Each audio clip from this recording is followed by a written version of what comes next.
There's a lot of material out there about Christian dating, and one of the phrases that's so commonly used is guard her heart or protect her heart. What does this even mean for a Christian guy that wants to date? And you're looking at that phrase and you're looking at the advice that people give about Christian dating. It's often so kind of confusing with these random terms that don't really have a clear explanation, and so you're left in the dark. But today I want to explain to you what it actually means to guard her heart and protect her heart in a biblical and godly way. And I'm also going to share with you how many Christian guys get this completely wrong, and they think they're doing the right thing, but in fact, they're actually making it so much worse. So I'll just begin by talking a little bit about my dating experience with my now wife. When I first met her, we went out on a few dates, but after the third date, I told her, I said, hey, I like you, and I want to pursue you, but I don't play games. So I want to make my intentions clear. I'm not messing around here. I'm interested in you. I'm not messing around with other people. I'm not pursuing other people. You're the person I'm interested in. I'm not saying that this is completely I'm not saying this has to work out or anything, but I'm just saying this is where my intention is, and I want to be clear with you about where I'm at and how I feel. Now, the way that men often screw this up is that they think by communicating less about where they're at and how they feel, that's actually protecting her heart, because you wouldn't want to get her hopes up. So you don't want to say, oh, I really like you and I'm interested in potentially, in pursuing you for marriage or anything like that. You wouldn't want to say anything like that because you might get her hopes up and that kind of thing. And what if things change? What if, some things pop up and they're not super good and then you have to make a tough decision? It was better just to stay silent in the first place and not really tell her where you're at and just kind of go along, string her along and see if it ends up working out. And that's what a lot of guys do. They just kind of treat her as like a friend, but with some benefits. Maybe they're not crossing any sexual boundaries necessarily, but it's like, okay, we're kind of boyfriend and girlfriend, but he's not making his intentions clear. And maybe even after being boyfriend and girlfriend, he's continuing to not really say anything about marriage or where this is going or any kind of timeline, because he doesn't want to get her hopes up, because he's scared that it might not work out and then she'll be heartbroken. But here's what we need to realize, guys. This is the truth of it.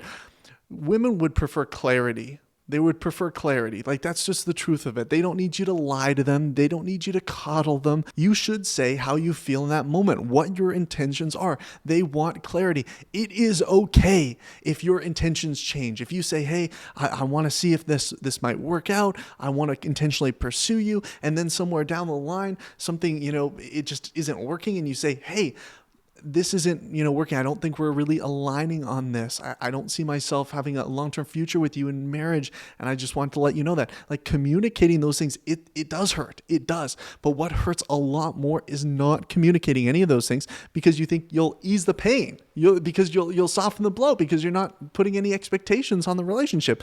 No, it's okay. But communicate. One of the other important aspects of protecting your heart is acting in accordance with the level that you're at. Let me explain that. So if you are friends, you will do friend things. You will talk like friends. You will behave like friends. That is what you do. If you are boyfriend and girlfriend, you will act like boyfriend and girlfriend. You will do things like boyfriend and girlfriends do. You will talk like boyfriends and girlfriends. And when you're married, when you're husband and wife, you will act like husband and wife. You will do things that husband and wives do. You will talk like a husband and a wife. Here's a practical example of that. If you are friends with a girl, you're not going to take her out one-on-one to a fancy restaurant, get her a gift, go on a long walk afterwards, have a full heart-to-heart conversation, drop her off at her parents, and come home. That is not something that friends do. That is a recipe for breaking her heart. If you're boyfriend and girlfriend, you're not going to cuddle up together in bed and have a long late night chat or have a sleepover together. When you step out of the boundary of the stage that you're at, that's when trouble starts. Hypothetical here for you guys. Let's say you meet a girl, you maybe date her for a while, or maybe even just go on a few dates, okay? Just maybe 3 or 4 dates, and you're having a good time with her and you're enjoying her company, but hey, this isn't really going to work out for one reason or another. Maybe you're not attracted to her. Maybe your values just don't align. Maybe your personality personalities, they just don't click as much, and you need to cut it off. This is where a lot of guys get in trouble because they don't want to communicate. They want to leave things a little bit ambiguous because they think that will soften the blow. But once again, clarity is important. That doesn't mean you're mean or rude or share unnecessary information. Like, you don't need to say, oh, I thought you were ugly, that's why we can't continue. That is dumb. But being clear with them and saying, hey, I really enjoyed our time, but I just don't see this going long term, and I don't think our values really align or our personalities really click. Saying something like that, depending on what it is, I really appreciate you and I wish you all the best. That goes a long way in protecting someone's heart. The truth is, cowardice, lack of communication, and boundaries being crossed is a recipe for disaster. Now, this is a learning process, guys. You're not going to do this perfectly. And maybe you've had experiences in the past where you know you've hurt somebody, where you know you screwed up, and maybe you haven't made it right with that person. Maybe you need to make it right with that person.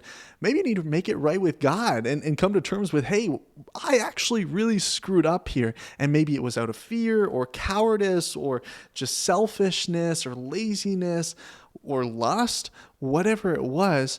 You need to come to terms with that own brokenness, that own sin, in order to heal from it, really. And when you enter the next stage, you can learn from that. You can learn, okay, hey, I'm going to say this differently. I'm going to make this different decision. I'm going to be more self-controlled here. You need to keep in your mind too that women are softer than men. Women are the weaker vessel, and you can come up with a lot of different interpretations of what the Bible means when it talks about that. But in a lot of ways, it means that you as a man need to be extra self-conscious and self-aware about your actions and your behavior and how you're interacting with a woman. This is just base level stuff, because ultimately, whether this woman will turn out to be your wife or not, they are a child of God. They're God's daughter, and you want to treat them like that. And so we're going to encourage each other in how to go about doing that in the best way. And that's just, like, for me and my wife, it was amazing. It was kind of very intentional from the beginning. We were both very intentional, saying, hey, we're not going to play games with this. We're not going to mess around. We're going to be clear about where each other are at. We're not going to lead each other on. I'm not going to lead her on. And I'm going to be clear about where I'm at with this relationship and how I feel. And that way we can just be really, really transparent. That's the best. And it worked out really, really well for us. And I hope you experience the same thing in setting those boundaries, in communicating clearly, and just enjoying, hey, the stage of where you're at. I hope you got something from this video. If you did, I encourage you to pass it on to a guy friend of yours that you think might benefit from it as well. And until next time, keep pursuing the mission.